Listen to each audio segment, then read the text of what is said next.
الحمد لله نحمده ونستعينه ونستغفره ونؤمن به ونتوكل عليه ونعوذ بالله من شرور أنفسنا ومن سيئات أعمالنا من يهده الله فلا مضل له ومن يضلله فلا هادي له ونشهد أن لا إله إلا الله وحده لا شريك له ونشهد أن محمدا عبده ورسوله أما بعد فأعوذ بالله من الشيطان الرجيم بسم الله الرحمن الرحيم إنا نحن نزلنا الذكر وإنا له لحافظون صدق الله العظيم وقال النبي صلى الله عليه وسلم الصيام والقرآن يشفعان للعبد يوم القيامة أو كما قال عليه الصلاة والسلام قابل قدر علماء کرام وسرداران اور محترم بزرگوں، بھائیوں، دوستوں، اللہ تعالی ہم سب کے جمع ہونے کو اور بیٹھنے کو بہت قبول فرمائے اور ماشاءاللہ آپ جو ہے بہت ہی دل جمعی کے ساتھ اور بڑی بشاشت کے ساتھ اور بہت ہی دھیان و توجہ کے ساتھ علماء کا بیان سماعت فرما رہے ہیں۔ یہ بڑی خوش نصیبی کی بات ہے اور بڑی سعادت کی بات ہے۔ میرے محترم بزرگوں اور ساتھیوں، ابھی حضرت مولانا انیس صاحب دامت برکاتہم العالیہ کا آپ نے جو ہے پرمغز خطاب قرآن کریم کی فضیلت کے عنوان سے آپ نے بخوبی سماعت فرمایا۔ دراصل قرآن کریم اور رمضان المبارک اس کا بڑا خاص تعلق ہے، بڑا گہرا تعلق ہے، بہت خاص ربط ہے۔ اور اس ربط کی ایک وجہ تو یہ بھی ہے کہ اللہ رب العزت نے قرآن کریم جیسی مقدس کتاب کو کسی اور ماہ میں نازل نہ فرما کر کے ماہ مقدس یعنی رمضان المبارک کے اندر اس کا نزول فرمایا۔ اور رمضان المبارک یہ خود ایک اسلام کی حقانیت اور اسلام کے سچا ہونے کی ایک بہت بڑی دلیل ہے۔ کوئی بھی مذہب جتنا پرانا ہوتا چلا جاتا ہے اس کے اندر اتنی وضاحت کے ساتھ اور اتنی حقانیت کے ساتھ اور اسی روز سے جس طریقے سے وہ مذہب پھیلا تھا اتنا روشن نہیں ہوتا اور اتنا عیاں نہیں ہوتا جتنا کہ مذہب اسلام ہے۔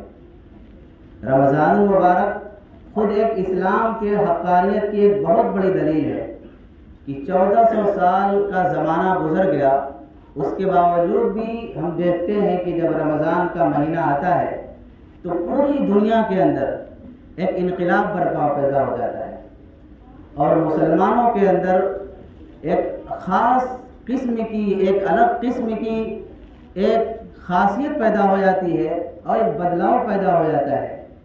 یہ اسلام کی حقانیت ہے۔ میرے بھائیوں، میرے عزیزوں، ابھی آپ نے سماعت فرمایا تھا کہ اللہ رب العزت نے قرآن کریم کا نزول فرمایا اور اس کی حفاظت کا بھی وعدہ فرمایا، جس کو قرآن کریم کے اندر اللہ رب العزت نے یوں ارشاد فرمایا ہے اِنَّا نَحْنُ نَزَّلْنَا الذِّكْرَ وَإِنَّا لَهُ لَحَافِظُونَ۔ جہاں پہ اللہ رب العزت نے قرآن کریم کے حفاظت کے بہت سارے انتظامات پیدا فرمایا ہے، وہیں پہ ایک انتظام اللہ رب العزت نے نماز تراویح کی شکل کے اندر عطا فرمایا ہے۔ یہ سمجھ لیں کہ اگر دیگر امتوں کے اندر نماز تراویح ہوتی تو یہ سمجھ لیں کہ ان کی کتابیں اس طریقے سے منحرف نہ ہوتی، ان کتابوں کے اندر تحریف نہ کی جاتی اور اتنا آسان نہ ہوتا کہ ان کتابوں کے اندر تحریف ہو جاتی. لیکن دیگر امتوں کے اندر نمازیں تو تھیں لیکن نماز تراویح نہیں تھی. اگر موسیٰ علیہ السلام کے زمانے کے اندر نماز تراویح ہوتی تو ان کے ماننے والے ان کے اوپر ایمان لانے والے توریت کے حافظ ہوتے اور وہ بھی توریت کو نماز تراویح کے اندر پڑھتے. لیکن روایتوں سے پتہ چلتا ہے کہ چند لوگوں کے علاوہ کوئی بھی توریت کا حافظ نہ تھا، جس میں سے ایک تو موسیٰ علیہ السلام خود تھے اور یوشع ابن نون، اور اس کے علاوہ ایک دو اور کا نام ذکر آتا ہے. اس کے علاوہ اگر عیسیٰ علیہ السلام کے زمانے میں نماز تراویح ہوتی تو انجیل جیسی کتاب کے اندر تحریف نہ ہوتی. وہ بھی ان کے ماننے والے بھی جب انجیل کے حافظ ہوتے اور قرآن کریم کو تراویح کے اندر پڑھتے. اسی طریقے سے زبور کا حال ہے، داؤد علیہ السلام.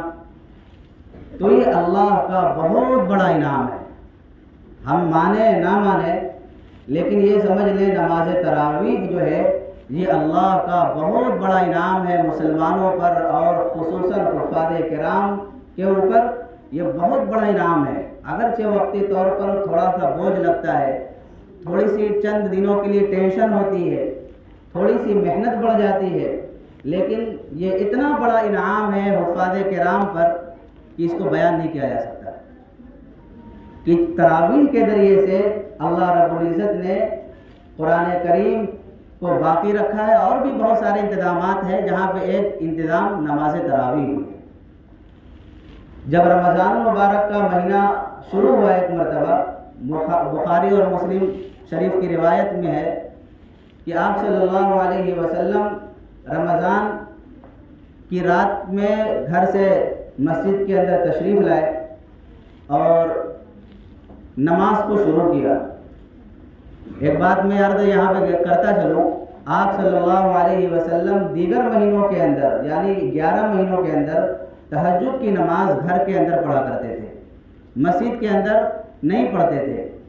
مسجد کے اندر رمضان المبارک کے اندر آپ علیہ السلام کا آنا اور پھر نماز کو ادا کرنا، اور صحابہ جیسے جانثار اور صحابہ جیسے عشاق اور صحابہ جیسے عاشق رسول محبت کرنے والے جب دیکھا کہ حضور خلاف معمول مسجد کے اندر تشریف فرما ہے، نماز ادا کر رہے ہیں، تو ان کے ذہن میں یہ بات خود بخود یہ آئی کہ حضور چاہتے ہیں کہ اس نماز کو جماعت کے ساتھ ادا کیا جائے. اور صحابہ کرام پیچھے کھڑے ہو گئے اور حضور نے نماز ادا کی، پڑھائی.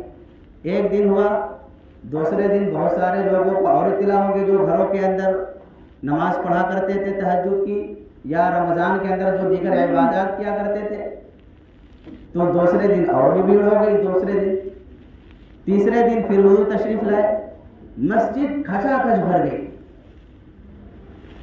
تو آپ صلی اللہ علیہ وسلم کی جو منشا تھی کہ اس نماز کو پورے مہینے کے اندر پڑھا جائے، یہ منشا تھی حضور کی.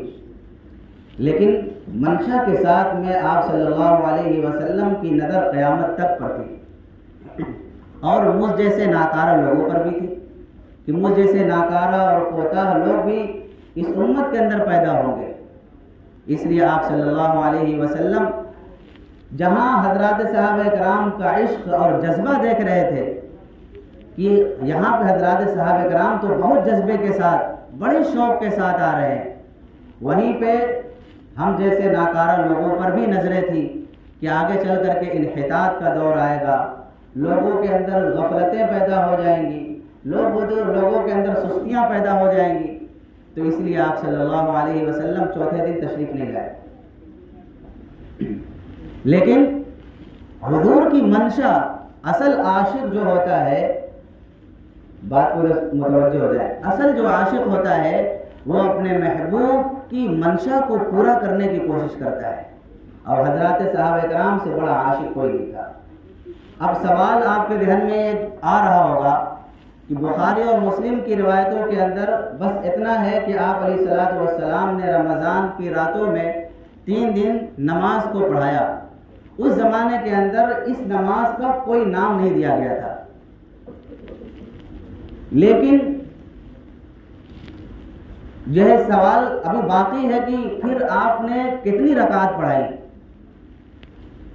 تو دوسری روایتوں کے اندر، دوسری کتابوں کے اندر جو حدیث کی کتابیں ہیں ان کتابوں کو کھنگارا جاتا ہے، دیکھا جاتا ہے، تو ان کتابوں کے اندر اس بات کی صراحت ملتی ہے کہ ان 3 راتوں کے اندر آپ صلی اللہ علیہ وسلم نے 20 رکعت پڑھی۔ اور حضرت ابن عباس رضی اللہ تعالیٰ عنہ اس روایت کو نقل کرنے والے ہیں، اور وہ کہتے ہیں کہ عن ابن عباس رضی اللہ تعالیٰ عنہ کان یصلی فی رمضان 20 رکعت، صراحت کے ساتھ بالکل کہ آپ صلی اللہ علیہ وسلم نے رمضان کے رات میں 20 رکعت نماز پڑھائی۔ یعنی وہ 3 دن جو آپ علیہ الصلوۃ والسلام نے نماز پڑھائی، وہ اس نماز کی جو تعداد تھی، رکعت کی جو تعداد تھی، وہ 20 رکعت تھی۔ اس کے علاوہ دوسری حدیث کے اندر بھی حضرت جابر رضی اللہ تعالیٰ عنہ کی حدیث کے اندر ہے، وہ کہتے ہیں کہ آپ علیہ الصلوۃ والسلام رمضان کی رات میں نکلے اور 4 فرض پڑھائی اور 20 رکعت تراویح پڑھائی اور 3 رکعت وتر کی نماز ادا کی۔ تو اس سے تو پورا مسئلہ ثابت ہو جاتا ہے کہ آپ صلی اللہ علیہ وسلم نے 20 رکعت نماز تراویح پڑھائی۔ پھر اس کے بعد آپ صلی اللہ علیہ وسلم دنیا سے پردہ فرما گئے، رخصت ہو گئے۔ حضرت ابوبکر صدیق رضی اللہ تعالیٰ عنہ کا زمانہ آیا، 2 سال اور کچھ مہینے۔ تو چونکہ آپ علیہ الصلوۃ والسلام کو ان حضرات نے دیکھا تھا نماز پڑھتے ہوئے رمضان کے اندر، تو وہی عشق، وہی جذبہ اب بھی باقی تھا۔ رمضان کا جیسے ہی مہینہ شروع ہوتا، حضرات صحابہ کرام مسجد کے اندر آتے اور جس کو جتنا قرآن یاد ہوتا وہ نماز کے اندر اپنا پڑھتا۔ کوئی آدمی ایک امام کو کھڑا کر لیتا اور اس کے پیچھے، اس امام کے پیچھے چند لوگ کھڑے ہو جاتے، کوئی ایک امام کو کھڑا کر لیتا، اس کے پیچھے چند لوگ کھڑے ہو جاتے۔ اس طریقے سے کئی جماعتیں ہوتی تھیں، کچھ لوگ تنہا پڑھتے تھے۔ یہ سلسلہ اسی طریقے سے چلتا رہا، چونکہ آپ صلی اللہ علیہ وسلم نے کوئی خاص جماعت بنانے کا کوئی حکم نہیں فرمایا تھا، اس وجہ سے جو ہے یہ سلسلہ چلتا رہا۔ حضرت عمر فاروق رضی اللہ تعالیٰ عنہ کا جب زمانہ آیا تو اس زمانے کے اندر عمر فاروق رضی اللہ تعالیٰ عنہ نے دیکھا کہ کوئی کہیں پڑھ رہا ہے، کوئی کسی قاری کے پیچھے پڑھ رہا ہے، کوئی کسی قاری کے پیچھے پڑھ رہا ہے۔ تو ان کو فکر ہوئی کہ اگر یہ لوگ ایک قاری کے پیچھے جمع ہو جاتے تو کتنا اچھا ہوتا، نہ انتشار ہوتا اور نہ ہی آپس میں ٹکراؤ ہوتا، اور ایک امام ہوتا، جیسا کہ حضور کے زمانے میں ایک امام تھے حضور، اور مقتدی سارے کے سارے صحابہ تھے۔ تو حضور کی منشا کو پورا کیا۔ حضرت عمر فاروق رضی اللہ تعالیٰ عنہ نے یہ نہ سمجھے کہ بعض لوگ ناسمجھی کی وجہ سے یہ کہہ دیتے ہیں یہ تراویح کی نماز حضرت عمر فاروق رضی اللہ تعالیٰ عنہ نے شروع کرائی، یہ سراسر غلط بات ہے، اور ہم بھی اپنے کم علمی کی وجہ سے یہ بات بول دیتے ہیں، جبکہ میں نے ابھی شروع میں دلائل کے ساتھ یہ بات عرض کی کہ حضور 20 رکعت نماز تراویح کو ادا کیا، اور پھر عمر فاروق رضی اللہ تعالیٰ عنہ نے ابی بن کعب رضی اللہ تعالیٰ عنہ کو منتخب کر دیا کہ یہ امام رہیں گے، اور باقی سب لوگ ان کے امامت کے پیچھے جو ہے مقتدی بن کر کے نماز پڑھیں گے۔ ابی بن کعب رضی اللہ تعالیٰ عنہ حافظ قرآن تھے، بہت اچھا قرآن پڑھتے تھے۔ ابی بن کعب رضی اللہ تعالیٰ عنہ نے امامت شروع کی، اور سارے کے سارے لوگ اس زمانے سے لے کر کے بصرہ کے اندر، کوفہ کے اندر، مدینہ کے اندر، مکہ کے اندر حضرت عمر فاروق رضی اللہ تعالیٰ عنہ نے یہ کام شروع کروایا حضرات صحابہ کرام کے مشورے سے، اور اس وقت بڑے بڑے صحابہ کرام موجود تھے۔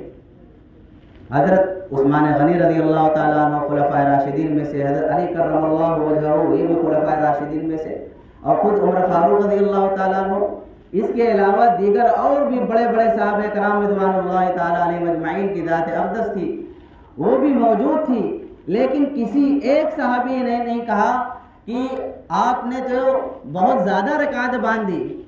ایک بات یاد رکھیں کہ آپ صلی اللہ علیہ وسلم سے جو چیزیں ثابت تھیں وہی چیزوں کو انہی چیزوں کو حضرت عمر فاروق رضی اللہ تعالیٰ عنہ نے اثر نو شروع کیا اور آپ صلی اللہ علیہ وسلم کی منشا کو پورا کیا. ایسا نہیں کہ اپنی طرف سے کوئی کام شروع کیا، جبکہ اگر عمر فاروق رضی اللہ تعالیٰ عنہ اپنی طرف سے اگر کوئی کام شروع کرتے تو آپ کا ایمان ہے اور ہمارا ایمان ہے، مسلمانوں کا ایمان ہے کہ صحابہ جیسی جماعت خاموش نہ ہوتی، صحابہ جیسی جماعت چپ نہ رہتی. جبکہ عمر فاروق رضی اللہ تعالیٰ عنہ منبر پر کھڑے ہو کر کے جب خطبہ دینے کے لیے جو دو چادر اوڑھ کر کے اور پہن کر کے جب آتے ہیں تو ایک ادنا سے صحابی کھڑے ہو کر کہتے ہیں کہ ہم آپ کی بات اس وقت سنیں گے جب آپ اس بات کی وضاحت کریں گے تو ہمیں ایک چادر ملی ہے، آپ کو دو کیسے؟ جب ایک ادنا سے صحابی کھڑا ہو کر کے اس بات کی جرأت اور ہمت رکھتا تھا اور سوال کرنا پورے مجمع کے اندر اس بات کو وہ بالکل عار نہیں سمجھتا تھا، جب اس کی وضاحت ہو گئی کہ ایک چادر میری اور ایک چادر میرے بیٹے کی ہے تو پھر ان صحابی نے کہا پھر آپ شروع کریں، آپ کی بات ہم سنیں گے بھی، آپ کی بات کو ہم مانیں گے بھی.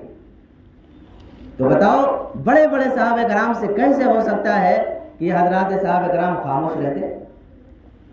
تو میرے عزیزو، حضرات صحابہ کرام نے اس دور سے لے کر کے بڑی دل جمعی کے ساتھ اور بڑی بشاشت کے ساتھ اور بڑی خشوع و خضوع کے ساتھ تراویح کے اندر، نماز کے اندر قرآن کو سنتے تھے، قرآن کو پڑھتے تھے اور بہت ہی خوشدلی کے ساتھ پڑھتے تھے. میرے عزیزو، آج ہم بھی نماز تراویح پڑھتے ہیں اور ہم بھی جو ہے قرآن کو سنتے ہیں. قرآن کی خصوصیت یہ ہے کہ قرآن کو جب پڑھا جائے وَإِذَا قُرِئَ الْقُرْآنُ فَاسْتَمِعُوا لَهُ وَأَنصِتُوا لَعَلَّكُمْ تُرْحَمُونَ. قرآن جب پڑھا جائے تو خاموش ہو کر کے سنو، بغور سماعت فرماؤ. اور جب قرآن کا ایک ایسا معجزہ ہے کہ جب آدمی قرآن کو بغور سنتا ہے اور بہت دھیان توجہ کے ساتھ سنتا ہے تو اس کا ایمان تازہ ہو جاتا ہے. وَإِذَا تُلِيَتْ عَلَيْهِمْ آيَاتُهُ زَادَتْهُمْ ایمانا. یہ قرآن کی خصوصیت ہے کہ حضرات صحابہ کرام کے اوپر جب قرآن کی تلاوت کی جاتی تھی تو ان تلاوت کی وجہ سے ان کا ایمان زیادہ ہو جاتا تھا، ان کا ایمان بڑھ جاتا تھا. وَإِذَا سَمِعُوا مَا أُنزِلَ إِلَى الْقُرْآنِ فَاسْتَمِعُوا. کہ جب قرآن کو سنتے تھے تَفِيضُ مِنَ الدَّمْعِ مِمَّا عَرَفُوا مِنَ الْحَقِّ، کہ ان کے آنکھوں سے آنسو جاری ہو جاتے تھے. یہ قرآن کا معجزہ ہے، یہ قرآن کی حقانیت ہے. لیکن میرے بھائیوں، میرے عزیزوں، ہم اور آپ تراویح کے اندر، نماز کے اندر کھڑے ہوتے ہیں لیکن ایسے کھڑے ہوتے ہیں جیسے کہ منافقین کی علامت بتلائی ہے. وَإِذَا قَامُوا إِلَى الصَّلَاةِ قَامُوا كُسَالَىٰ يُرَاءُونَ. کہ جب منافقین نماز کے اندر کھڑے ہوتے ہیں، نماز وہ بھی پڑھتے تھے لیکن ان کی نماز کی صفت جو بیان کی، قاموا کسالى، سستی کے ساتھ کھڑے ہوتے تھے، غفلت کے ساتھ کھڑے ہوتے تھے. جبکہ قرآن کریم اللہ کا کلام پڑھا جا رہا ہے. اللہ نے یہ نعمت عطا فرمائی ہے کہ اللہ کے سامنے مجھے کھڑا ہونے کا موقع ملا ہے. لمبی لمبی نماز پڑھنے سے موت کی سختیاں آسان ہو جاتی ہیں. اس اللہ کے سامنے جس اللہ نے مجھے پیدا کیا، جس اللہ نے مجھے آنکھ دی، جس اللہ نے مجھے زبان دی، جس اللہ نے مجھے ہاتھ اور پاؤں دیے، جس اللہ نے مجھے سننے کی اور سمجھنے کی، سوچنے کی صلاحیت عطا فرمائی، جس اللہ نے مجھے ماں باپ جیسی دولت عطا فرمائی اور جس اللہ نے مجھے رزق جیسی دولت عطا فرمائی. میں ننگا تھا، اللہ نے مجھے پہنایا. میں بھوکا تھا، اللہ نے مجھے کھلایا. میں لامکان تھا، اللہ نے مجھے مکان عطا فرمایا. ہر چیز، ہر نعمت عطا فرمائی. اس اللہ نے میرے لیے سورج، اس اللہ نے میرے لیے چاند، ستارے، سمندر، مچھلیاں، یہ باغ و بہار، یہ ہوائیں، یہ فضائیں، یہ روشنیاں، اس اللہ نے میرے اور آپ کے لیے، ایمان والوں کے لیے یہ عطا فرمائی ہے. وہ اللہ کہتا ہے میرے بندو، یہ نماز میں نے تمہیں عطا کی ہے اور تم نماز کے اندر کھڑے ہوتے ہو. قرآن کو سنو، غور سے سنو. جب خدا پاک کی قسم قرآن ہم غور سے سنیں گے اور غور سے دھیان توجہ سے سنیں گے، کبھی ایسا نہیں ہو سکتا کہ ہمارا دل نہ لگے. کبھی ایسا نہیں ہو سکتا کہ ہمارا دل نہ لگے. لیکن ہماری غفلت ہے، ہماری سستی ہے کہ جیسے نماز پڑھنے سے پہلے ہمارا ایمان ہوتا ہے ویسے نماز پڑھنے کے بعد، نماز تراویح پڑھنے کے بعد ہمارا ایمان ہوتا ہے، نماز تراویح پڑھنے کے بعد ہمارا ایمان زیادہ ہونا چاہیے، کیونکہ ہم نے قرآن کریم کی تلاوت سنی ہے، کیونکہ ہم نے قرآن سنا ہے، اس اللہ کا کلام سنا ہے، وہ اللہ کا بھرا پیغام سنا ہے۔ کبھی آپ نے قرآن کا معجزہ دیکھا؟ میں ایک واقعہ عرض کرتا ہوں قرآن کریم کے تعلق سے۔ حضرت قاری عبد الباسط علیہ الرحمہ کا نام تقریباً سبھی حضرات ان سے واقف ہے رحمۃ اللہ علیہ، اللہ ان کی قبروں کو نور سے بھر دے، اللہ ان کی مغفرت فرمائے۔ ان کا ایک واقعہ ہے، ان کا ایک مرتبہ سفر ہوا پیر طریقت عارف باللہ حضرت مولانا پیر ذوالفقار نقشبندی دامت برکاتہم العالیہ کے ساتھ میں، جو پڑوس کے ملک میں رہتے ہیں، ان کے ساتھ ایک مرتبہ ان کا سفر ہوا۔ تو ان کا یہ کہنا ہے، حضرت کا یہ کہنا ہے کہ میں نے دیکھا بہت قرآن کی تلاوت کرتے، دن رات اٹھتے بیٹھتے ہمیشہ قرآن کی تلاوت پڑھتے تھے، اور ان کے پڑھنے کا انداز بھی ماشاءاللہ عجیب و غریب۔ تو حضرت نے کہا قاری صاحب سے کہ آپ اتنا قرآن پڑھتے ہیں، کبھی آپ نے قرآن کا کوئی معجزہ دیکھا؟ کبھی آپ نے قرآن کا کوئی معجزہ دیکھا؟ انہوں نے کہا کہ حضرت کو وہ کہتے ہیں کہ وہ رجل صالح کہتے تھے، نیک آدمی، بڑا، اور واقعات بہت ہی اعلیٰ قسم کے پائے کے بزرگ اس وقت ہیں الحمدللہ، اللہ ان کے سائے کو تعدیر قائم فرمائے۔ تو قاری عبد الباسط صاحب جو ہے پیر صاحب کو رجل صالح کہہ کے پکارتے تھے، رجل صالح کہہ کہ رجل صالح، میں آپ کو قرآن کا معجزہ کیا بتلاؤں، میں نے اتنے معجزے دیکھے ہیں کہ میں آپ کو بیان نہیں کر سکتا۔ صرف ایک واقعہ انہوں نے کہا میں آپ کو سناتا ہوں، کیونکہ وہ مصر کے رہنے والے تھے۔ کہا کہ اس زمانے کے، میرے زمانے کے اندر شیخ عبد الناصر اس وقت جو ہے، اس وقت کے بادشاہ تھے، ایک مرتبہ ان کا رشیا جانا ہوا، تو رشیا کے اندر عمومی میٹنگ ہوئی ملک کے اعتبار سے جو ہے، میٹنگ کے بعد کچھ جو ہے تبادلہ خیال اپنا گپ شپ کرنے کے لیے، ناشتہ پانی آیا، گپ شپ کرنے کے لیے بیٹھ گئے۔ تو بیٹھنے کے بعد جو ہے کچھ اس طریقے سے بات ہوئی، تو وہ رشین جو تھے وہ غیر مسلم تھے، تو عبد الناصر صاحب سے کہنے لگے، جو اس وقت کے بادشاہ تھے، کہنے لگے یار تم مسلمان ہو، ہمارے مذہب کے اندر آ جاؤ، دیکھو کتنی فراوانی ہے، کیا ہے۔ تو چونکہ ان کو وہ کہتے عبد الناصر صاحب، میں نے اپنے طریقے سے جو جواب سمجھ میں آیا اس وقت ان کو میں نے جواب دیا، لیکن میرے دماغ نے کہا، میرے دل نے مجھے جھجوڑا، عبد الناصر تم نے جیسا حق ادا کرنا چاہیے تھا اور اسلام کی جیسے حقانیت بیان کرنی چاہیے تو ویسے تم نے بیان نہیں کیا، اپنے آپ کو بڑا ملامت کرتے رہے۔ پھر انہوں نے ارادہ کیا کبھی موقع ملا تو انشاءاللہ اس کا جواب دیا جائے گا، اور بہت ہی اچھے انداز میں جواب دوں گا میں۔ بہرحال اللہ کا کرنا ہوا، 2 سال بعد پھر موقع مل گیا، اور پھر جو ہے رشیا جانے کا ان کو موقع ملا۔ تو یہ بادشاہ صاحب جو عبد الناصر صاحب تھے، قاری صاحب کو خط بھیجا، قاری عبد الباسط صاحب کو، کہ آپ کو میرے ساتھ چلنا ہے رشیا۔ انہوں نے سوچا کہ بادشاہ کے ساتھ جانا میری کیا اوقات ہے، بادشاہ، بہرحال، اور پھر ایسا ملک جہاں پہ کوئی مسلمانی آبادی نہیں، کوئی ایسی اسلامی ملک کے اندر جانا ہوتا تو کوئی اور بات ہوتی۔ بہرحال بادشاہ کا حکم تھا، سراخوں پر تیاری ہو گئی، چلے گئے۔ پھر اس کے بعد جو ہے میٹنگ ہوئی، اس کے بعد تبادلہ خیال کے لیے ناشتہ پانی آیا، چائے پانی، بیٹھے۔ اب عبد الناصر صاحب کو موقع ملا تو کہنے لگے اپنے ساتھیوں سے جو اس وقت بھی مسلمان نہیں تھے، کہنے لگے میں آپ کو جو ہے کچھ سنانا چاہتا ہوں، میں آپ کو کچھ سنانا چاہتا ہوں۔ کہا کیا سنانا چاہتے ہیں؟ کہا کہ میرے ساتھی ہیں، قاری صاحب کی طرف اشارہ کیا، قاری عبد الباسط صاحب، یہ میرے ساتھی ہیں، یہ آپ کو کچھ سنائیں گے، یعنی قرآن سنائیں گے، آپ اس کو سنیں گے۔ ٹھیک ہے سناؤ۔ بہرحال قاری صاحب کا انداز جب شروع کیا ہے قرآن کو، وہی آیت جو عمر فاروق رضی اللہ تعالیٰ عنہ کی ہدایت کا ذریعہ بنی تھی، طٰہٰ مَا أَنزَلْنَا إِلَيْكَ الْقُرْآنَ لِتَشْقَىٰ، شروع کیا۔ قاری صاحب آنکھ بند کر کے پڑھنے کا انداز تھا ان کا، پڑھنا شروع کیا آنکھ بند کر کے۔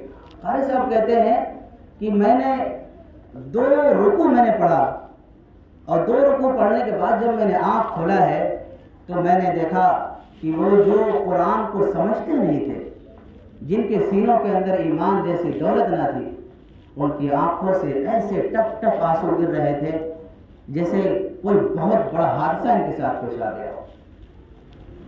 عبد الناصر صاحب پوچھنے لگے بھائی کیا وجہ، کیوں رو رہے ہو؟ کہنے لگے عبد الناصر کیا چیز تم نے سنائی ہے، ہم اس کو سمجھتے نہیں ہیں، یہ کیا چیز ہے، لیکن اس کے اندر کیا کشش ہے اور کیسا تریاق ہے اس کے اندر اور کیسی کشش ہے کہ آٹومیٹکلی اپنے سے یہ جو ہے آنسو گر رہے ہیں۔ میں یہاں پہ ایک بات میں عرض کرنا چاہتا ہوں کہ ہمارے دل کے اندر ایمان ہے، میں اللہ اس کے رسول کو مانتا ہوں، اللہ اس کے رسول سے محبت کا دعویٰ بھی کرتا ہوں، جو میں آخرت پر ایمان بھی رکھتا ہوں، اور ہم سب عاشق رسول بھی ہیں۔ کیا کبھی ہم نے قرآن کو سنا نماز کے اندر، تراویح کے اندر ہم نے قرآن کو سنا اور ہمارے آنکھوں سے آنسو نکلے، ہمارے آنکھوں سے آنسو جاری ہوئے؟ کتنی غفلت ہمارے معاشرے کے اندر ہے، ہم کتنے غافل ہیں اس اللہ کے سامنے کھڑا ہوں میں، ایک حافظ قرآن کی تلاوت کر رہا ہے اور ہم اور آپ ہیں کہ گلچھرے اڑا رہے ہیں، نماز ہو رہی ہے اور کوئی بیٹھا ہوا ہے، کوئی لیٹا ہوا ہے، کوئی سویا ہوا ہے، کوئی بات کر رہا ہے، کوئی جناب شراب بک رہا ہے، کوئی جا کر کے نماز تراویح کے عنوان پر کوئی جا کے چائے پانی ہوٹل بازی ہو رہی ہے، بیڑی سگریٹ ہو رہی ہے۔ بتاؤ، ہم نے نماز کا دیوالیہ نکال دیا اور ہم گستاخ رسول نہیں ہیں اور اسلام کو دفن کرنے والے نہیں ہیں اور ہم اسلام کو ملیا میٹ کرنے والے نہیں تو اور کیا ہے؟ ہم مسلمان ہیں۔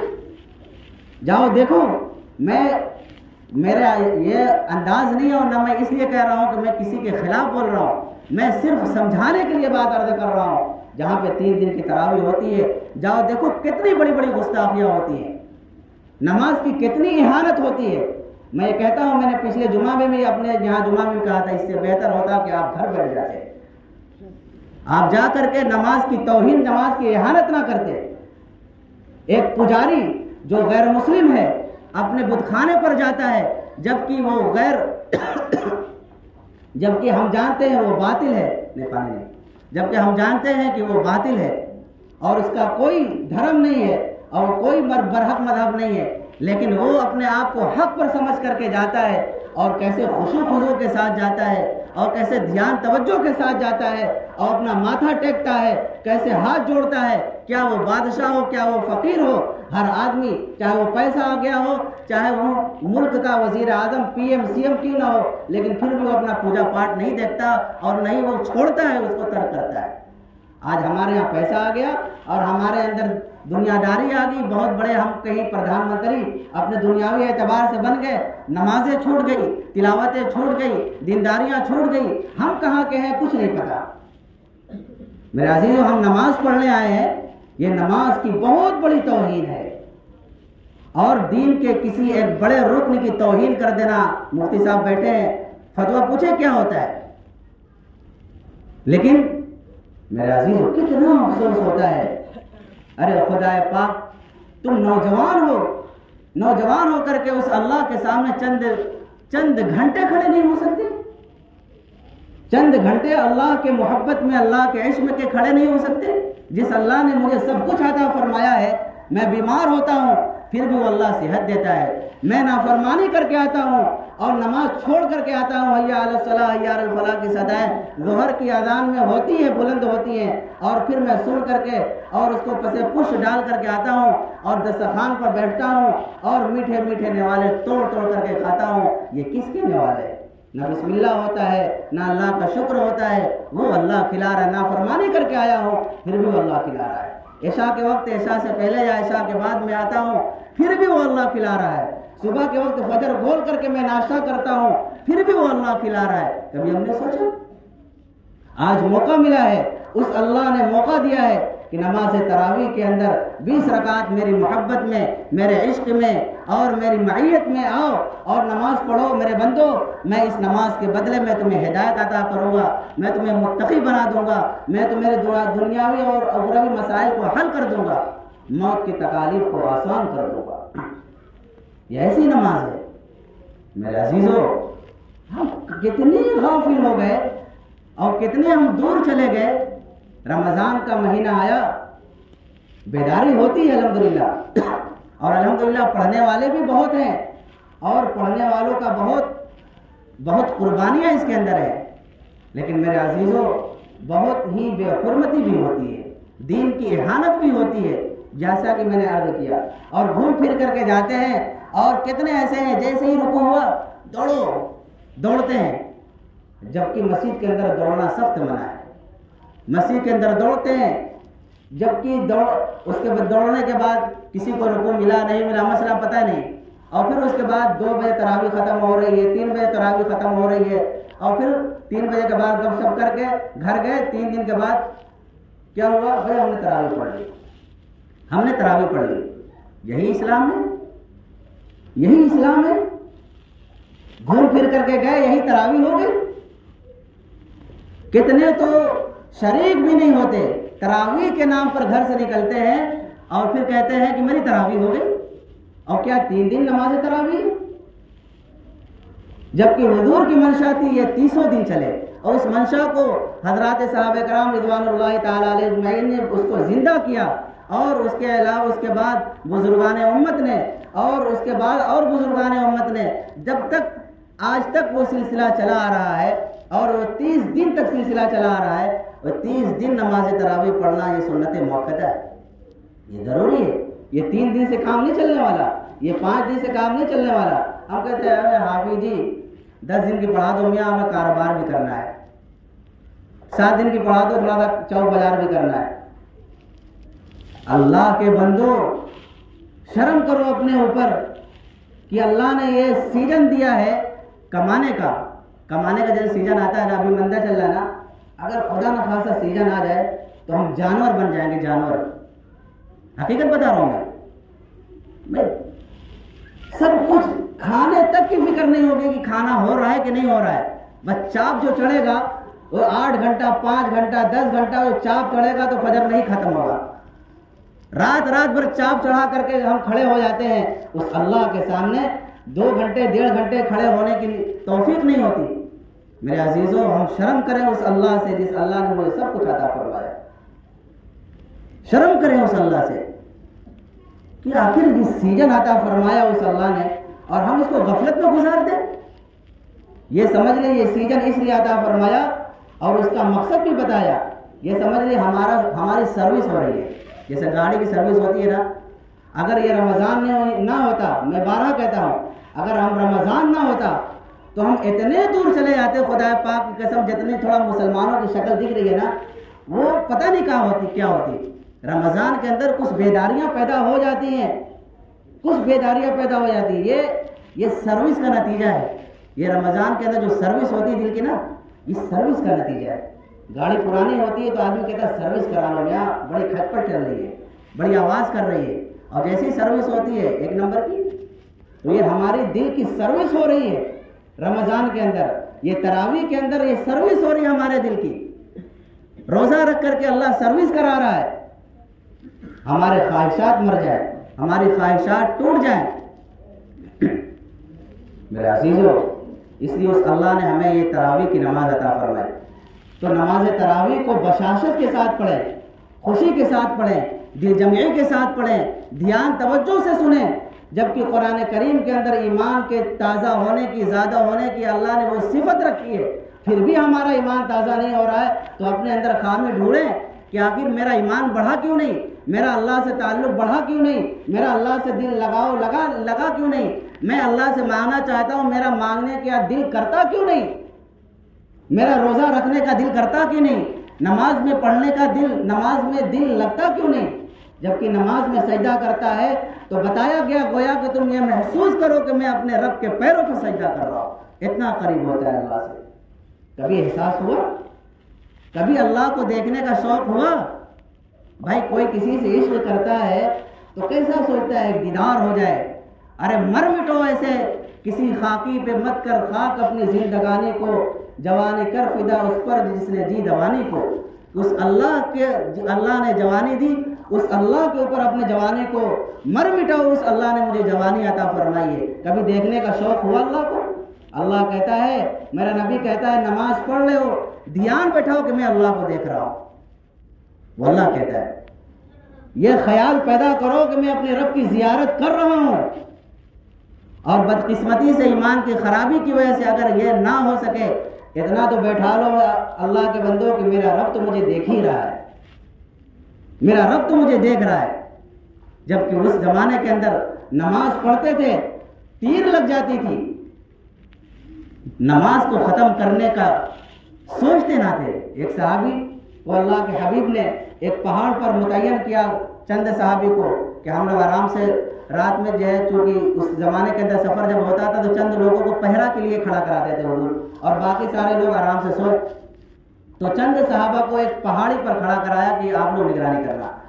تو وہ چند جو لوگ تھے، 2 صحابی غالباً تھے، تو ان لوگوں نے کہا کہ بھائی ایسا ہے کہ ایک آدمی تھوڑی دیر آرام کر لو، ایک آدمی پہرا دے دے گا، پھر ایک آدمی آرام کر لے گا، ایک آدمی پہرا دے دے گا، تاکہ دونوں آدمیوں کو تھکاوٹ نہ ہو. طے ہوگی بات. ایک آدمی سو گئے، ایک آدمی پہرا دینے لگے. جو آدمی پہرا دے رہے تھے انہوں نے سوچا کہ لاؤ نمازی پڑھ لیا جائے، کیا اس کو غفلت کے اندر وقت گزارا جائے اور جو ہے اس کو نمازی کے اندر گزار دیا جائے. کیسا شوق تھا کہ تھوڑی دیر بھی غفلت کے اندر گزارنا گوارا نہ تھا. نماز کو شروع کیا اور تیر دشمن کا آیا، لگ گیا اور زخمی ہو گئے. 1 تیر لگا، 2 تیر لگا. اور تیر لگنے کا اس زمانے کے اندر مطلب جانتے تھے کہ جان ختم، جان جانے کا خطرہ ہے. اس کے بعد پھر جو ہے جلدی جلدی نماز کو پورا کیا اور اپنے ساتھی کو جگایا. جب ساتھی نے دیکھا لہو لہان خون سے، کہنے لگے ارے اللہ کے بندے مجھے جگایا کیوں نہیں، یہ حالت تمہاری ہو گئی. کہنے لگے میں نے قرآن کریم کی تلاوت شروع کر دی تھی سورہ کہف کی، میرا دل نہ چاہا کہ اس کو ختم کرنے سے پہلے نماز کو ختم کر دوں. یہ وہ لوگ تھے. آج کہتے ہیں مولوی صاحب ہمارا تھوڑا سا چھوٹا پڑھائیو، چھوٹی پڑھائیو، تھوڑی سی نماز زیادہ ہو گئی، لمبی ہو گئی. یہ ایمان کی حالت ہماری ہے. یہ غفلتیں، یہ سستیاں کب دور ہوں گی؟ یہ رمضان کا مہینہ آیا اس غفلت کو دور کرنے کے لیے، اس کوتاہیوں کو دور کرنے کے لیے اور اس بے دینیوں کو دور کرنے کے لیے. اس اللہ نے یہ عطا فرمایا ہے. یہ چند باتیں تو نماز تراویح کے تعلق سے تھی. اور دوسری بات، جو حفاظ کرام نماز کے اندر تراویح سناتے ہیں، ان کا بہت بڑا احسان ہے. ان کا کیا ہے؟ بہت بڑا احسان ہے ہمارے اوپر. میں آپ کو عرض کر دوں کہ کتنے حفاظ کرام ایسے ہیں، تقریباً 99% 2 مہینہ پہلے سے ہی دور شروع کر دیتے ہیں. 2 مہینہ پہلے سے ہی دور شروع کر دیا، محنت شروع کر دی. اور جب رمضان کا مہینہ قریب آتا ہے، کتنے ایسے کام دھام کو چھوڑ دیتے ہیں، صرف قرآن کے اندر لگ جاتے ہیں. اور پھر اس کے بعد جب رمضان شروع ہو جاتا ہے، تقریباً 95% ایسے لوگ ہیں جو بالکلیہ کام کو چھوڑ دیتے ہیں اور قرآن کی تلاوت کے اندر اور قرآن کے پڑھنے کے اندر بالکل محنت کر کے دن بھر تلاوت کرتے ہیں. اور فکریں ہوتی ہیں، زبان چلتی رہتی ہے، فکریں ہوتی ہیں اور ٹینشن رہتی ہے. اور پھر اس کے بعد نماز تراویح کے اندر آ کر کے قرآن کو سناتے ہیں. اور جب اللہ اکبر کہہ کر کے کھڑے ہوتے ہیں، یہاں پہ الگ فکر ہوتی ہے کہ بھائی دیری نہ ہو جائے، کہیں بھول نہ جائے، کہیں مشابہت نہ لگ جائے. اور رکوع کیا، سجدہ کیا، اور اس کے بعد پھر کھڑے ہوں گے، پھر ایک اور الگ ٹینشن کی اس کے بعد پھر کہاں ہم نے چھوڑا تھا، کہاں سے پڑھنا ہے، کہیں جو ہے ڈبل رکعت نہ ہو جائے، کہیں 3 رکعت نہ ہو جائے، کہیں یہ ٹینشن کے اندر زندگی گزارتا ہے اور وقت گزارتا ہے. اور پھر اس کے بعد جو ہے آپ کو پکا پکایا آپ کو مل جاتا ہے. یہ نہیں کہہ رہا ہوں جو پیچھے نہیں پڑھتے ہیں ان کی قربانیاں نہیں ہیں، بہت قربانیاں ان کی بھی. ان کی قربانیوں کو جو ہے ایسا نہیں کہ مٹی ڈال رہا ہوں، پانی ڈال رہا ہوں، ان کی بھی قربانیاں ہیں. لیکن جن کی اس سے بڑی قربانی ہے یا حافظ قرآن کی، ان کی قربانیوں کو بھی ہم مد نظر رکھیں، سوچیں کہ ان کی کتنی بڑی قربانیاں ہیں. میں کتنے حافظ قرآن کو ایسا جانتا ہوں ذاتی طور پر، جب آپ رمضان کی راتوں میں اور رات کا کھانا کھا کر کے آپ میٹھی نیند سوتے رہتے ہیں، خدا پاک کی قسم وہ رات میں تلاوت کرتے ہیں، وہ یاد کرتے ہیں. رات میں الگ پڑھتے ہیں، صبح الگ پڑھتے ہیں، ظہر بعد الگ پڑھتے ہیں، عصر بعد الگ پڑھتے ہیں، مغرب بعد الگ ٹینشن ہوتی ہے، پھر پکا پکایا دیا جاتا ہے. اس کے بعد پھر کسی حافظ کا اگر بھول گیا، زیادہ بھول گیا کسی کا کام یا یاد اور نہیں نے کہا. یہ ہمارے معاشرے کا حال ہے. اور اگر مقتدیوں کا حال کیا ہے یہ بھی عرض کر دوں. جہاں 2 مسجد کے مقتدی جمع ہوئے نا، کام میں کہاں تراویح پڑھے تو فلاں جگہ، تو کہاں یہاں کتنے بجے تراویح ختم ہوئی؟ 9:45 بجے. اور تھوڑے یہاں اما 10:15 بجے ختم ہوئی. کتنا پڑھے میں یہاں 3 پارا، تھوڑے یہاں 3 پارا. کام یہاں کون اس میں چل رہی ہے تھوڑی، اتنا دھیرا کہاں چل رہا ہے؟ کہاں بتا میں بڑا بھولے تھے، اتنی دھیری اسپیڈ کہاں بتاویں. یہ ہمارا مزاج ہے. کیا ہے؟ یہ قرآن پر ایمان رکھنے والوں کا مزاج ہے.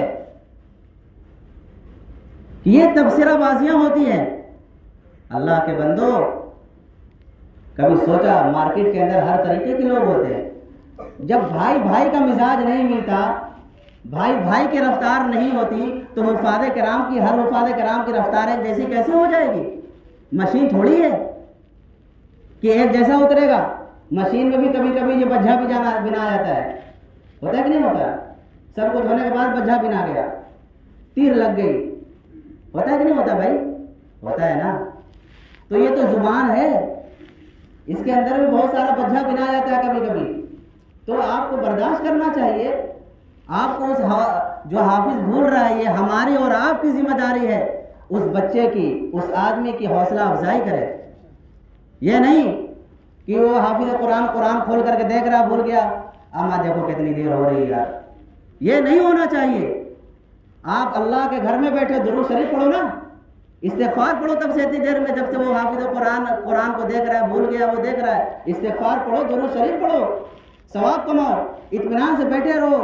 باہر جا کر کے ہم گلچھڑے اڑا دیتے ہیں، چاہ کے ہوٹلوں پر ادھر ادھر یہ وقت بتا دیتے ہیں، 2 گھنٹے 4 گھنٹے وقت بتائے.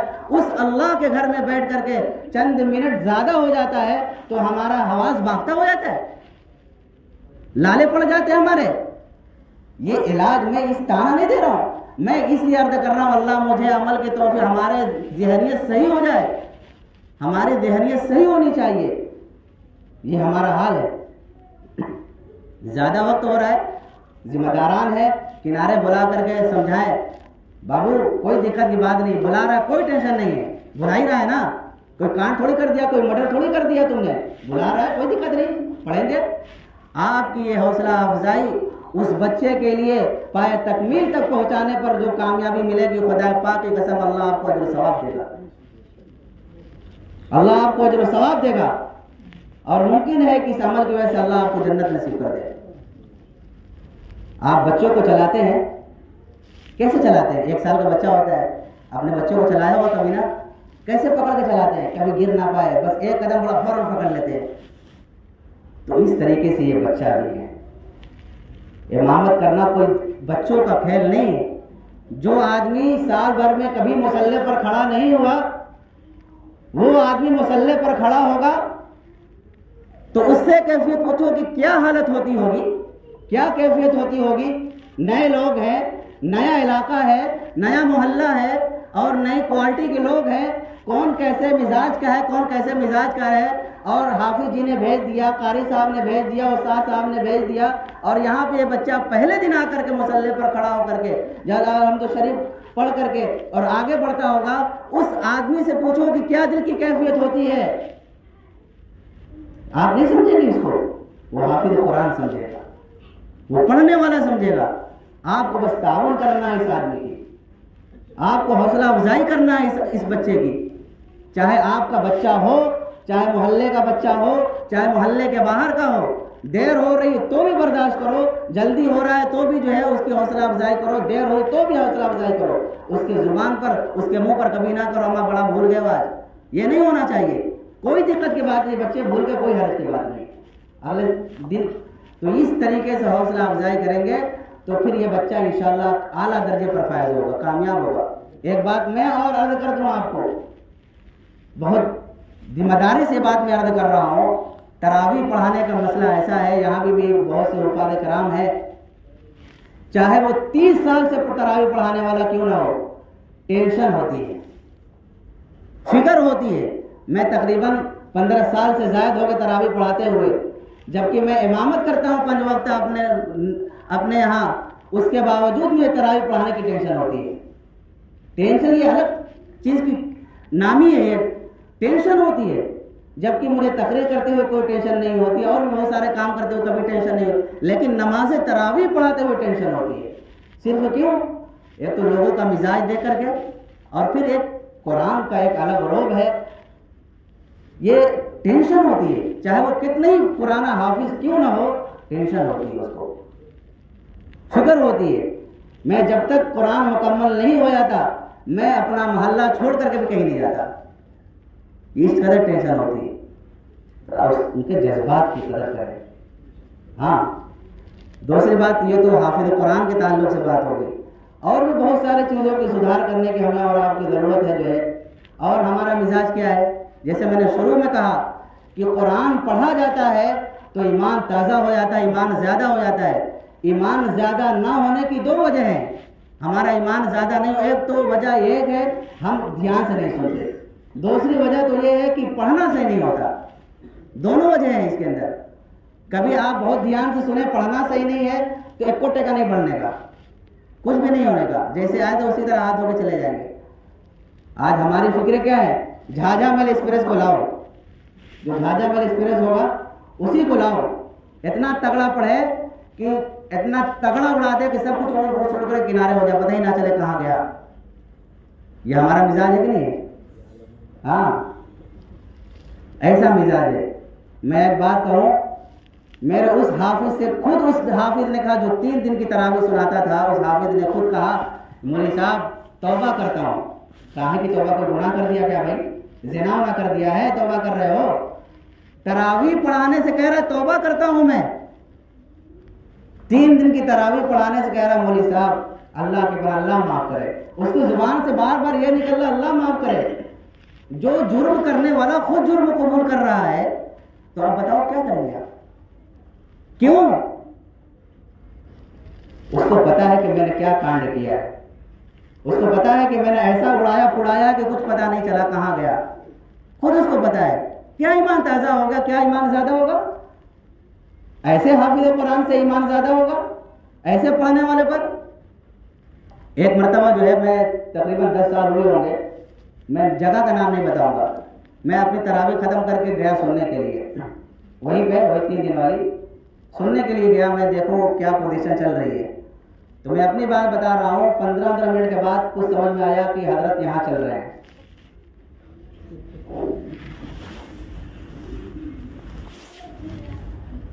بات سمجھ میں آ رہی ہے؟ رونے کی بھی بات ہے، وقتی ہنسی آ گئی لیکن یہ رونے کی بات ہے.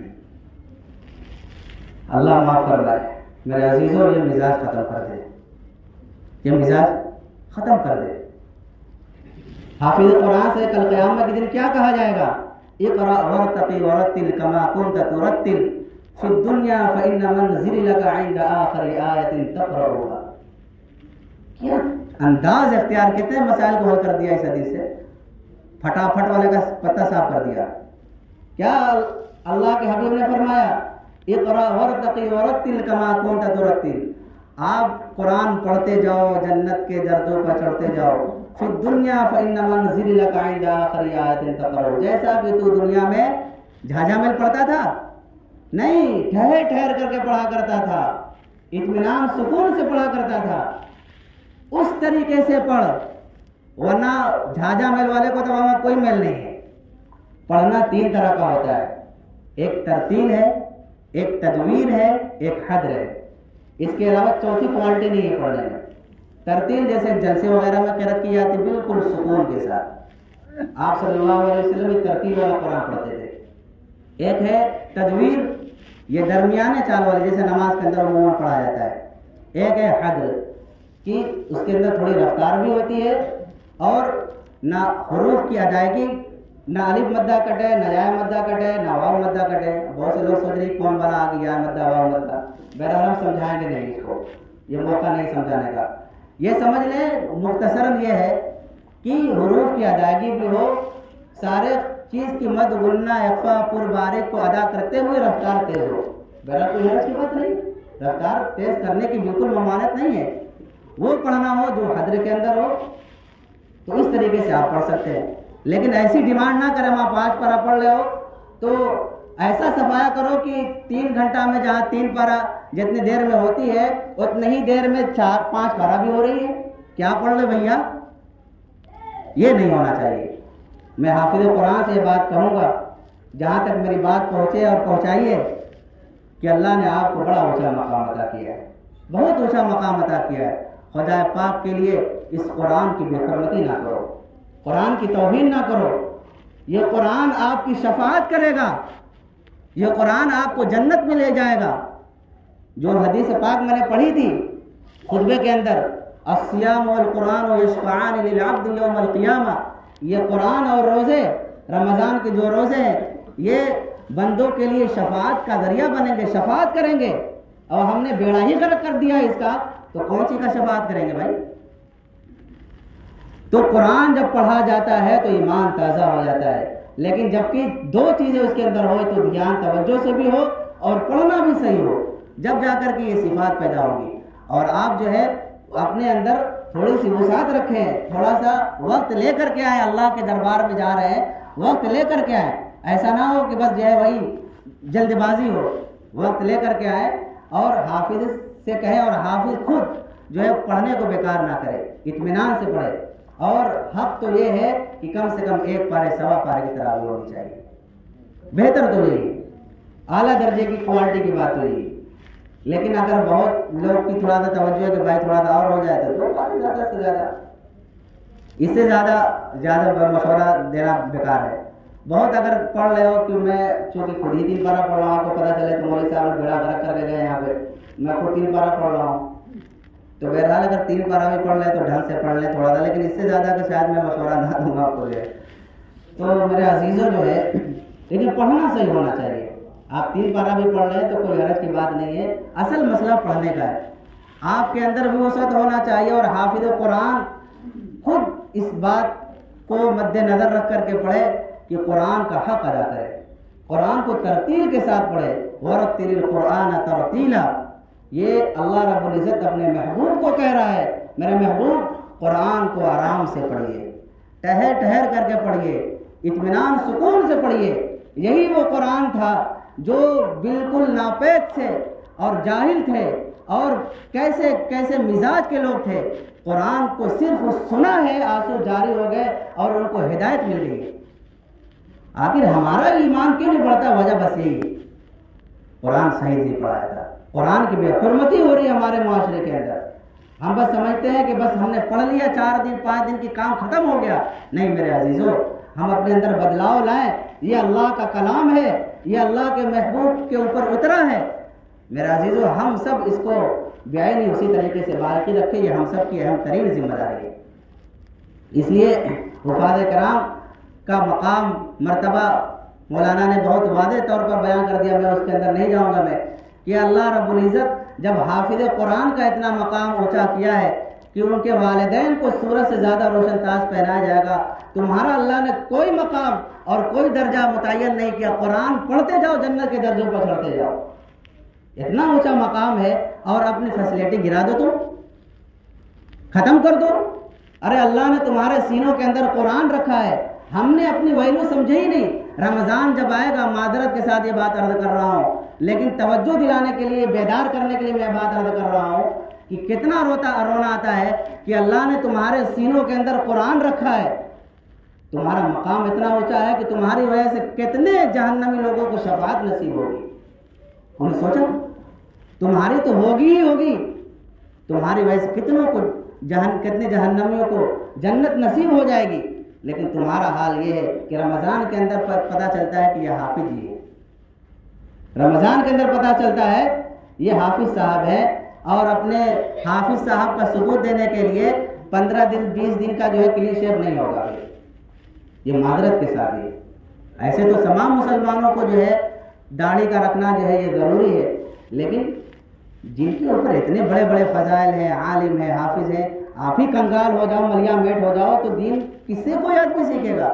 آپ کا مقام اللہ نے اونچا رکھا تھا، آپ کو اللہ نے اتنا اونچا رتبہ عطا کیا ہے، آپ سمجھ نہیں رہے، آپ سمجھتے نہیں اللہ نے اتنا اونچا مقام عطا کیا. نماز مصلی پر کھڑے ہونے کے لیے داڑھی بڑھا رہے اللہ کے بندوں، اللہ کے عشق میں، اللہ کی محبت میں اپنے نبی کی جیسی شکل بنانے کے لیے یہ داڑھی نہیں بڑھ رہی، مصلی پر کھڑے ہونے کے لیے داڑھی بڑھ رہی ہے. کیا نیت ہے؟ یہی تو نیت ہوتی ہے. شرم کرو، اپنے مقام کو پہچانو، اس اللہ سے شرم کرو. اس لیے میرے عزیزوں، میں بات بری نہ ماننا، لیکن میں جھجھوڑنے کے لیے بات عرض کر رہا ہوں. اللہ آپ کے ذریعے سے بہتروں کو جنت نصیب کرے گا، اللہ آپ کو بھی جنت نصیب کرے. لیکن خدا کے لیے ابھی بدلاؤ لے آؤ، اور اپنے چہرے کو اپنے نبی جیسا چہرہ بناؤ، اپنے لباس کو اسلامی لباس پہناؤ، اپنے پھر سینوں کے اندر قرآن کریم کی تلاوت اچھے انداز میں کرو۔ دیکھو اللہ کہاں پہنچاتا ہے تمہیں، یہی قرآن کی وجہ سے تو شیخ قاری عبدالباسط صاحب رحمۃ اللہ علیہ کو بادشاہ کے ساتھ جانا ہوا وہاں پہ۔ باقی اس کے علاوہ بہت سارا قرآن کی برکت سے اللہ کہاں کہاں لوگوں کو پہنچاتا ہے۔ اس قرآن کی وجہ سے اللہ جنت میں پہنچا دے گا۔ اس لیے اپنے مقام کو پہچانو، اپنے رتبے کو پہچانو، اور ہم اپنا مزاج چینج کریں۔ اپنا مزاج کیا کریں؟ چینج کریں۔ تراویح کو لے کر کے اللہ نے موقع دیا ہے، جن کو کوئی عذر نہیں ہے، پاؤں میں درد نہیں ہے، کوئی دقت نہیں ہے، تھوڑی بہت سستی تو آ ہی جاتی ہے، بھائی مزہ تو جبھی تو ہے، مزہ تو جبھی تو ہے، درد ہو رہا ہے، دقت آ رہی ہے، اللہ کے عشق میں کھڑا ہے، اللہ کے عشق میں کھڑا ہے۔ جوانی کر فدا اس پر کہ جس نے دی جوانی کو۔ میرے عزیزو، مزہ تو جبھی تو ہے۔ اس لیے میرے عزیزو، نماز کے اندر کھڑے ہو تو شور سے کھڑے ہو، میں اپنے رب کے سامنے کھڑا ہو رہا ہوں، کریں گے بھائی انشاءاللہ، اللہ مجھے بھی یہ توفیق دے۔ تو اس لیے آج سے انشاءاللہ تراویح جب پڑھیں گے پرسوں سے یا نرسوں سے، تو انشاءاللہ یہ استحضار رہے گا، چاہے سستی آ رہی ہو، چاہے تھوڑا درد ہو رہا ہو، انشاءاللہ کھڑے ہو کر کے پڑھیں گے، حق ادا کریں گے انشاءاللہ۔ ہاں، اور جتنی باتیں عرض کی گئی اس پر بھی انشاءاللہ مجھے بھی اللہ عمل کی توفیق عطا فرمائے، اس پر پوری کوشش کریں گے اور قرآن کا حق ادا کریں گے۔ جو معذورین ہیں، جو کھڑے ہو کر کے نہیں پڑھ سکتے، بیٹھ کر کے پڑھ لو، اللہ کے بندو، چھوڑو مت۔ اپنے عورتوں کو بھی اس بات کی تلقین کریں کہ وہ کھانا بنائے فلوڑی چھاننے میں خالی نہ رہے، نماز تراویح ادا کیا کرے۔ عورتوں کے معاملے میں بڑی غفلت ہوتی ہے کہ ان کو، بھائی کبھی آپ یہ چاہو گے میں جنت میں چلا جاؤں اور میری عورت کہیں رہے؟ کبھی آپ چاہو گے کہ آپ جو شریک حیات ہے، کتنا احسان ان عورتوں کا ہے، احسان بھی منع کرے ان عورتوں کا کہ صبح بیچاری اٹھتی ہیں، ہم سوئے رہتے ہیں، 3 بجے 2 بجے اٹھ جاتی ہے بیچاری، اور پھر اس کے بعد کام کاج کرتی ہیں، اور پھر اس کے بعد کھانا بنا کر کے دیتی ہے، پھر ہم اٹھتے ہیں، ملتے ملتے اٹھیں گے، پھر برش کریں گے، پھر کھائیں گے، اور جو ڈکار لے کر کے بس بڑھیا کی طرح پڑ جائیں گے۔ کبھی ہم نے شکریہ ادا کیا اپنے عورتوں کا؟ کوئی باہر کا کوئی کچھ کھلا پلا دے، ماں بہت تھوڑا شکریہ میاں، بہت اچھا کام، ایک دن کوئی کھلا دے تو اس کو جو مٹی گر جائیں گے۔ اور جو 12 مہینہ اور پھر خصوصاً رمضان کے اندر وہ قربانیاں دے رہی ہے، کبھی اس کا شکریہ ادا کیا آپ نے؟ بھائی کتنی غفلت ہے ہمارے اندر، جانور والی صفت ہمارے اندر آ گئی۔ اس لیے میرے عزیزو، ان عورتوں کا بھی احسان مانے، بڑا احسان ہے عزیزو، اور پھر اس کے بعد ان کا اتنا احسان ہے تو آپ بھی تو احسان کر دو، ان کو جا کے بتلا دو کہ مولوی صاحب نے کہا ہے کہ بھائی تراویح کی نماز بھی پڑھ لیا کرو، ٹھیک ہے؟ نماز تو وہ پڑھتی ہیں لیکن نماز تراویح وہ نہیں پڑھ پاتی، بہت ساری عورتیں غفلت میں رہتی ہیں، تو وہ نماز تراویح مولوی صاحب سے پوچھ لیں۔ ماشاءاللہ حضرت مولانا مفتی وزیر احمد صاحب خود ہی ماشاءاللہ آپ کے مسجد کے بہت ہی قابل قدر جو ہے امام و خطیب بھی الحمدللہ، ہمارے جو ہے رفیق محترم بھی ہیں، یہ انہیں کی محنت کے دن ہے جو آپ حضرات یہاں پہ جمع ہوئے ہیں۔ تو میرے عزیزو، آپ حضرات جو ہے مسئلہ معلوم کریں کیسے پڑھا جائے گا، کیسے نہیں پڑھا جائے گا، یہ اس کا وقت نہیں ہے، تو آپ مسئلہ معلوم کریں، ان کو بھی جنت میں لے کر جائیں، لے کر جائیں گے بھائی، کیا بات ہے ماشاءاللہ۔ تو اس لیے جو ہے ان کو بھی جنت میں لے جانے کی فکر کریں اور کوشش کریں کہ انشاءاللہ وہ بھی جنت میں جائیں۔ بس 1-2 باتیں اور میں یاد کروں گا، پھر انشاءاللہ جو ہے میں یہاں سے ٹرانسفر ہو جاؤں گا۔ اب دیکھیے رمضان مبارک کا مہینہ آ رہا ہے، تو یہ دیکھیے کمانے کا سیزن ہے، کیا ہے؟ کمانے کا سیزن ہے۔ تو جو ہمارے اوپر جو بھوت آتا ہے نا، ایک بھوت کس طرح کا، عید کا جو بھوت چڑھتا ہے، کپڑا سلوانا ہے، یہ کرنا ہے، وہ کرنا ہے، اس قدر بھوت ہوتا ہے کہ چند جوڑوں کی خاطر ایسا ملیا میٹ ہوتے ہیں کہ بس سوچو مت، بھائی کپڑا ہی نہ سلوانا ہے کہ کچھ اور پہاڑ اکھاڑنا ہے، کپڑا ہی نہ سلوانا رہتا ہے، کیا کرنا رہتا ہے، کیسا شادی بیاہ میں جیسی فکر ہوتی ہے، بس ایسا کپڑا سلوانا نہیں کہ لاکھوں 5 لاکھ کا خرچہ ہے۔ بھائی کمانے کا سیزن ہے، یہ سوچو یہ سیزن ہے اللہ کو راضی کرنے کا، جس اللہ کو میں نے ناراض کر دیا ہے اپنے گناہوں کی وجہ سے، آج اس رب کو مناؤں گا اس مہینے کے اندر انشاءاللہ، اپنی دعاؤں کے ذریعے سے، اپنی عبادتوں کے ذریعے سے اپنی منت سماجت کر کے اس اللہ کو مناؤں گا، آپ کا محبوب، آپ کا گرستہ جس سے بہت فائدہ ہو رہا ہو، آپ اس کے جو آگے پیچھے دوڑ کر کے اس کو منانے کی کوشش کرو گے۔ جس اللہ نے سب کچھ دیا، کبھی ہم نے سوچا اس اللہ کو آج منا لے؟ یہ فکر ہونی چاہیے کہ جب افطار کے وقت میں اللہ رب العزت بہت سارے لوگوں کو، تقریباً 70,000 یا اس کے آس پاس لوگوں کو روزانہ اللہ مغفرت کرتا ہے، یہ فکر ہونی چاہیے کہ میں بھی ان مغفورین میں شمار ہو جاؤں، اللہ میری بھی مغفرت فرما دے۔ فکر کریں گے جبھی تو ہوگی کام، فکر نہیں کریں گے تو کہاں سے پیدا ہوگا؟ تو ہمیں فکر کرنے کی ضرورت ہے، اور کم سے کم جو ہے اپنا ایک معمول بنائے رمضان کے اندر کہ ہم انشاءاللہ اس رمضان کے اندر اللہ کو راضی کریں گے۔ سب سے پہلا مقصد تو یہ ہونا چاہیے، سب سے پہلا مقصد یہ، میں اس رمضان کے اندر اللہ کو منا کر کے چھوڑوں گا۔ کیا کر کے چھوڑوں گا؟ جب یہ جذبہ ہو جائے گا تو بتاؤ پھر شوق بھی تو بڑھے گا، کام بھی تو بڑھے گا۔ وہ کپڑا دھیان میں نہیں ہونا چاہیے، اور وہ عید نہیں، بھائی کپڑا سوا لو، کس نے منع کیا سوا لو، لیکن یہ ہے کہ چند کپڑوں کی خاطر اپنی آخرت کو برباد نہ کرو خدا کے لیے۔ اور سب سے پہلا مقصد یہ ہونا چاہیے، میں اس مہینے میں اپنے رب کو راضی کر کے چھوڑوں گا، اور جس نے اپنے رب کو راضی نہیں کیا تو جبریل امین کی بد دعا ہے، اور آپ صلی اللہ علیہ وسلم کی بد دعا پر آمین ہے۔ جس نے جنت کو واجب نہ کرایا، اس رمضان کو پانے کے بعد بھی اللہ کی لعنت اس پر ہے کہ نہیں؟ میرے عزیزو، کتنی بڑی بات، ہم رمضان سے پہلے جیسے تھے رمضان کے بعد بھی ویسے ہوں، کتنی غفلت ہے۔ ویسے ہی تو اس لیے اس رمضان کے اندر سب سے پہلا مقصد میں اپنے رب کو راضی کروں گا۔ جو قرآن کریم پڑھیں، اپنا ایک معمول بنائے، ٹارگٹ بنائے کہ اس رمضان کے اندر میں انشاءاللہ جیسے جس کی رفتار ہو، کسی کی ایک پارہ ختم ہوتے ہوتے 4 گھنٹہ 5 گھنٹہ لگ جاتے ہیں، تو وہ بھی اپنا معمول بنائے کہ انشاءاللہ اس رمضان کے اندر میں ایک قرآن تو ختم کروں گا۔ جس کا تھوڑا تیز چلتا ہے وہ اپنی رفتار کے مطابق وہ 2 قرآن ختم کرے گا، جس کا اور چلتا ہے وہ 3 قرآن ختم کرے گا۔ بھائی قرآن کریم کی ہم تلاوت کریں گے، صرف حافظ قرآن کہاں گیا بھائی؟ یہ بسم اللہ بھائی دیکھو کیا ہو گیا،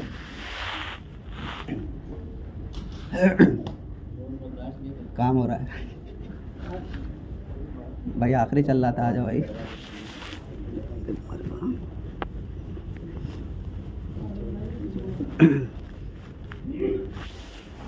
بسم اللہ، ہلو بھائی، ایک تو چل رہا ہے نا، ہلو، دونوں کام ہو گیا؟ باہر والے چل رہا ہے، کوئی بات نہیں، باہر والے فائدے آپ ہوں گے، بس چند باتیں ہیں۔ تو میرے عزیزو، ایک تو یہ کہ اپنا معمول بنائیں کہ رمضان کے اندر انشاءاللہ اس اللہ کے کلام پاک کو ہم ختم کریں گے۔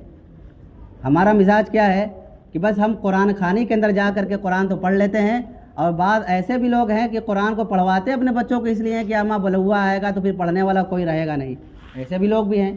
یہ اپنا مزاج ختم کریں۔ قرآن کریم کو اس لیے ہم پڑھیں گے کہ یہ اللہ کا کلام ہے، یہ میرے محبوب کا کلام ہے، اس کے پڑھنے سے اللہ جنت دے گا۔ اور صرف حافظ قرآن کے لیے فضیلت نہیں ہے، آپ کثرت سے تلاوت کریں گے، اس پر عمل کریں گے تو یہ قرآن بھی آپ کے لیے شافع ہوگا اور شفاعت کرے گا انشاءاللہ۔ ہاں، تو آپ اس نیت سے قرآن کریم کی تلاوت کریں۔